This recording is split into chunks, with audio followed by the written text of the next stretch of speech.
जय हिंद। आज का एमसीक्यू स्टार्ट करने से पहले मैं आपको बता दूं, आप क्या कीजिएगा तो वीडियो के डिस्क्रिप्शन में टेलीग्राम का लिंक दिया गया है, जिसे आप जाके ज्वाइन कीजिए और वहां पे आपको मिलेगा हर एक वीडियो से जुड़ा हुआ क्यूज। वहां पे जाके आप क्यूज दे सकते हैं, बड़ी आसानी से आप अपना स्कोर चेक कर सकते हैं।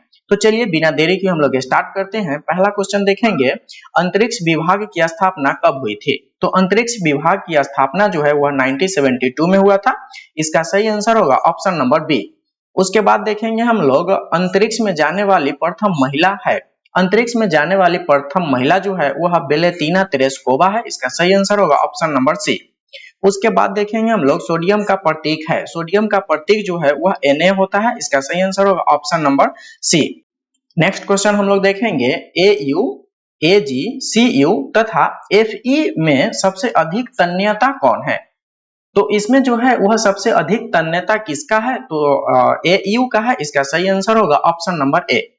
उसके बाद देखेंगे हम लोग, 18 कैरेट में कितना प्रतिशत शुद्ध सोना पाया जाता है? 18 कैरेट में जो है वह 75% शुद्ध सोना पाया जाता है। इसका सही आंसर होगा ऑप्शन नंबर बी।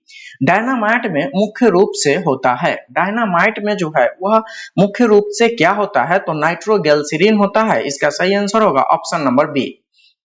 अगला क्वेश्चन हम लोग देखेंगे, क्या है सिंदूर यानी भाखड़ा किसे कहते हैं? सिंदूर किसे कहा जाता है? तो HGS को कहा जाता है। इसका सही आंसर होगा ऑप्शन नंबर बी। अगला क्वेश्चन हम लोग देखेंगे, Fe का रासायनिक प्रतीक है। Fe जो है वह किसका रासायनिक प्रतीक है? तो लोहे का। इसका सही आंसर होगा ऑप्शन नंबर बी। बढ़ते हैं आगे। नेक्स्ट क्वेश्चन हम लोग देखेंगे, अंतरिक्ष में प्रवेश करने वाली प्रथम भारतीय महिला कौन थी? अंतरिक्ष में प्रवेश करने वाली प्रथम भारतीय महिला जो है वह कल्पना चावला थी। इसका सही आंसर होगा ऑप्शन नंबर ए। चंद्र तल पर मनुष्य को उतारने वाला प्रथम अंतरिक्ष यान है। चंद्र तल पर मनुष्य को उतारने वाला प्रथम अंतरिक्ष यान जो है वह कौन है? तो अपोलो 11 है। इसका सही आंसर होगा ऑप्शन नंबर बी। बढ़ते हैं आगे। अगला क्वेश्चन देखेंगे हम लोग, विदेशी भूमि से छोड़ा गया भारत का पहला वैज्ञानिक उपग्रह जो है वह कौन है? तो विदेशी सरजमी से छोड़ा गया भारत का पहला वैज्ञानिक उपग्रह जो है वह कौन था? तो आर्यभट्ट। इसका सही आंसर होगा ऑप्शन नंबर ए। बढ़ते हैं आगे अगले क्वेश्चन के तरफ, ऑटोमोबाइल बैटरी में कौन सा अम्ल प्रयोग किया जाता है? ऑटोमोबाइल बैटरी में जो अम्ल प्रयोग किया जाता है वह कौन सा होता है? तो H2SO4 होता है। इसका सही आंसर होगा ऑप्शन नंबर डी। आगे देखेंगे हम लोग, वॉल ऑफ विक्टोरियल किसे कहते हैं? वॉल ऑफ विक्टोरियल जो है वह H2SO4 को भूला जाता है। इसका सही आंसर होगा ऑप्शन नंबर डी। चांदी की रासायनिक प्रतीक क्या है? चांदी का रासायनिक प्रतीक जो है वह कौन होता है? तो Ag होता है। इसका सही आंसर होगा ऑप्शन नंबर बी। सल्फर के अणु का सही सूत्र क्या है? सल्फर के अणु का सही सूत्र जो है वह S8 होता है। इसका सही आंसर होगा ऑप्शन नंबर बी। अगला क्वेश्चन हम लोग देखेंगे, C2HSOH डैश का सूत्र है। C2HSOH जो है वह किसका सूत्र होता है? तो यह जो है इथाइल अल्कोहल का सूत्र है। इसका सही आंसर होगा ऑप्शन नंबर ए। बढ़ते हैं आगे अगले क्वेश्चन की तरफ। देखिए अगला क्वेश्चन क्या है, डाइफ्लोरो मीथेन बाजार में किस नाम से पाया जाता है?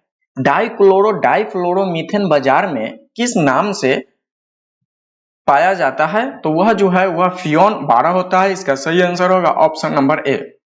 उसके बाद देखेंगे हम लोग, क्विक सिल्वर का रासायनिक नाम है। क्विक सिल्वर जो है वह किसे बोला जाता है? तो पारद या पारा को। इसका सही आंसर होगा ऑप्शन नंबर ए। निम्नलिखित में से सबसे भारी धातु कौन है? तो निम्नलिखित में से मतलब इसमें देखिए क्या दिया हुआ है, एल्युमिनियम, तांबा, चांदी और यूरेनियम। इसमें जो पूछा जा रहा है हमसे, जो इसमें सबसे भारी कौन है, तो इसमें सबसे भारी जो है वह यूरेनियम है। इसका सही आंसर होगा ऑप्शन नंबर डी। पीतल, तांबा, जर्मन सिल्वर में कौन सब में पाया जाता है? तो पीतल, तांबा, जर्मन सिल्वर में जो है वह कौन है जो सब में पाया जाता है? तो वह जो है तांबा। इसका सही आंसर होगा ऑप्शन नंबर ए।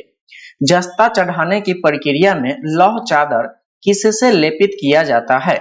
तो जस्ता चढ़ाने के लिए किससे लेपित किया जाता है? तो जस्ता से लेपित किया जाता है। इसका सही आंसर होगा ऑप्शन नंबर बी। बढ़ते हैं आगे अगले क्वेश्चन के तरफ। विक्रम साराभाई अंतरिक्ष केंद्र कहाँ स्थित है? विक्रम साराभाई अंतरिक्ष केंद्र जो है वह कहाँ स्थित है? तो त्रिवेंद्रम में है। इसका सही आंसर होगा ऑप्शन नंबर ए। मंगल ग्रह पर उतारने वाला पहला अंतरिक्ष यान है। मंगल ग्रह पर उतरने वाला पहला अंतरिक्ष यान जो है वह कौन है? तो पाथफाइंडर जो है वह है सबसे पहला अंतरिक्ष यान। इसका सही आंसर होगा ऑप्शन नंबर डी। बढ़ते हैं आगे अगले क्वेश्चन की तरफ। शुद्ध कार्बन का सबसे कठोर रूप कौन सा है? शुद्ध कार्बन का सबसे कठोर रूप जो है वह कौन होता है? तो हीरा इसका सही आंसर होगा ऑप्शन नंबर ए। निम्न में से सबसे कठोरतम पदार्थ है। निम्न में से सबसे कठोरतम पदार्थ कौन सा है? तो इसमें जो है हीरा है सबसे कठोर पदार्थ। इसका सही आंसर होगा ऑप्शन नंबर ए। सोडियम का परमाणु संख्या कितना होता है? सोडियम का परमाणु संख्या जो है वह कितना होता है? तो 11। इसका सही आंसर होगा ऑप्शन नंबर बी। बढ़ते हैं आगे अगला क्वेश्चन देखेंगे हम लोग। अमलगम में रहता है। अमलगम में क्या रहता है? तो Hg रहता है। इसका सही आंसर होगा ऑप्शन नंबर सी। अधिकतम तन्यता वाला धातु है। अधिकतम तन्यता वाला धातु जो है वह कौन है? तो सोना। इसका सही आंसर होगा ऑप्शन नंबर सी। बढ़ते हैं आगे। निम्नलिखित में से किस धातु का तार जो है वह आसानी से खींचा जा सकता है? इसमें दिया गया है टीन, तांबा, लेड और जस्ता। तो इसमें जो है वह तांबा का बड़ी आसानी से तार बनाया जा सकता है। इसका सही आंसर होगा ऑप्शन नंबर बी। निम्न में से कौन तार खींचने योग्य सबसे नमनीय धातु है? तो सबसे नमनीय धातु कौन है इसमें? तो सोना जो है वह सबसे नमनीय धातु है। इसका सही आंसर होगा ऑप्शन नंबर ए। बढ़ते हैं आगे अगले क्वेश्चन की तरफ। देखिए जल में सबसे कम घुलनशील गैस है। जल में सबसे कम घुलनशील कौन है? तो N2 जो है वह सबसे कम घुलता है। इसका सही आंसर होगा ऑप्शन नंबर ए। उसके बाद है CaCO3 में कार्बन का प्रतिशत है। CaCO3 में जो है वह कार्बन का प्रतिशत कितना होता है? 12%। इसका सही आंसर होगा ऑप्शन नंबर डी। हैलोजनों में सर्वाधिक प्रभावशाली ऑक्सीकरण करता है। हैलोजन में सर्वाधिक प्रभावशाली ऑक्सीकरण करता जो है वह कौन है? तो फ्लोरीन है। इसका सही आंसर होगा ऑप्शन नंबर सी। बढ़ते हैं आगे। अम्ल वर्षा मुख्यतः किस गैस के कारण होती है? तो अम्ल वर्षा जो है वह किस गैस के कारण होता है? तो SO2 के कारण। इसका सही आंसर होगा ऑप्शन नंबर सी। मीथेन का रासायनिक सूत्र है। मीथेन का रासायनिक सूत्र जो है वह CH4 होता है। इसका सही आंसर होगा ऑप्शन नंबर बी। बढ़ते हैं आगे। सोडा वाटर बनाने के लिए कौन सी गैस प्रयुक्त की जाती है? तो सोडा वाटर बनाने के लिए कौन सा गैस का प्रयोग किया जाता है? तो CO2 का। इसका सही आंसर होगा ऑप्शन नंबर सी। तत्वों का सबसे पहले वर्गीकरण किया था। तत्वों का सबसे पहले वर्गीकरण जो है वह डोव रेनर ने किए थे। इसका सही आंसर होगा ऑप्शन नंबर सी। रासायनिक यौगिक का सबसे छोटा संभावी यूनिट जो है वह कौन है? तो रासायनिक यौगिक का सबसे छोटा संभावी यूनिट जो है वह अणु होता है। इसका सही आंसर होगा ऑप्शन नंबर बी। बढ़ते हैं आगे अगले क्वेश्चन की तरफ। देखिए क्या है। एक परमाणु द्रव्यमान को व्यक्त किया जाता है। एक परमाणु द्रव्यमान को जो है वह किसमें व्यक्त किया जाता है? तो AMU में व्यक्त किया जाता है। इसका सही आंसर होगा ऑप्शन नंबर सी। वह सबसे छोटा कण जिसमें उस तत्व के सभी गुण विद्यमान हो। तो वह कौन सा है जिसका सभी गुण उसी में विद्यमान होगा? सबसे छोटा कण। तो इसमें जो है वह परमाणु जो है यही होता है। इसका सही आंसर होगा ऑप्शन नंबर ए। आज के लिए बस इतना ही। मिलते हैं अगले क्लास में। अगर आपको वीडियो अच्छा लगा है तो लाइक कीजिए, सब्सक्राइब कीजिए और शेयर जरूर कीजिए। So thanks for watching this video.